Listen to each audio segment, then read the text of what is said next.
میرا نام محمد شہباز ہے اور جوڑیا بازار میں ہم چاول کا کام کرتے ہیں، اور میرا جو ہے وہ ایک چھوٹا سا سوال ہے امیر اہل سنت سے، حضرت صاحب سے، کہ ہماری مارکیٹ میں جو بھی بائنگ اور سیلنگ، خرید و فروخت ہوتی ہے، اس میں جو ریٹس ہو رہے ہوتے ہیں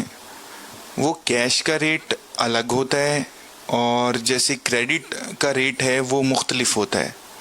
جیسے کریڈٹ ہوتا ہے 30 دن کا، 60 دن کا، 90 دن کا۔ تو میں یہ پوچھنا چاہ رہا ہوں کہ شرعی احکام کیا ہیں ادھار پہ، اگر 30 دن کا ریٹ الگ رکھنا، 60 دن کا ریٹ الگ رکھنا اور 90 دن کا ریٹ الگ رکھنا۔ اور اس کے ساتھ ایک جزوی سوال یہ ہے کہ اگر وہ 30 دن پہ پیمنٹ بندہ جو اقرار کرتا ہے کہ میں دوں گا، اگر وہ نہیں دیتا، صحیح ہے، تو اس کے اوپر کیا شرعی احکام ہے؟ جو وعدہ خلافی کرتا ہے اس کے بارے میں شرعی طور پہ ہمارے کیا احکام ہے؟ مارکیٹ والے دکاندار حضرات جن ٹریڈر کا مال ہم دکاندار کو بیچتے ہیں، ان کی عموماً ٹرم آف کنڈیشن تھی ہوتی ہے، کسی کیش کی، کسی کی 30 ڈیز کی، کسی 60 ڈیز کی۔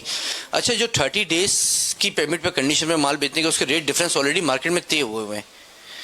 اس پہ اگر مثال کے طور پہ اگر پارٹی 60 ڈیز کر جاتی ہے، اور اگر پارٹی سامنے والا ٹریڈر جو اس پارٹی سے بات کرتا ہے کہ یار آپ نے 30 دن کی پیمنٹ 60 دن کر دی ہے،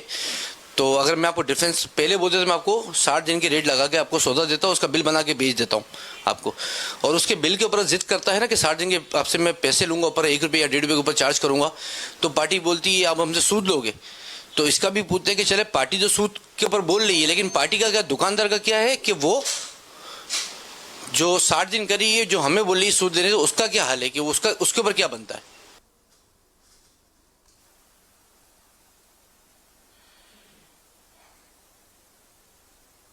نقد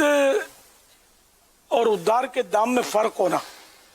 نقد کم دام میں دینا، ادھار زیادہ دام میں دینا، یہ جائز ہے، البتہ بہتر نہیں ہے۔ اب اس میں یہ کہ جو دن طے ہوئے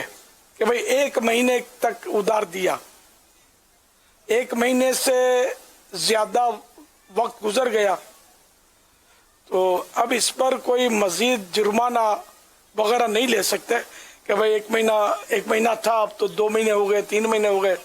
تو اس سے اب وہ زائد رقم نہیں لے سکتے، جو طے ہوا ہے وہی لینی ہوگی۔ اچھا، اب یہ کہ جس نے دھوکہ دیا، 1 مہینے کا کہہ کر 2 مہینے لگا دیے، اور اس نے وعدہ کیا تھا کہ 1 مہینے میں دوں گا، تو اگر اس نے وعدہ کیا تھا تو اس میں صورتیں ہیں کہ وعدہ کرتے وقت اس کی نیت یہی تھی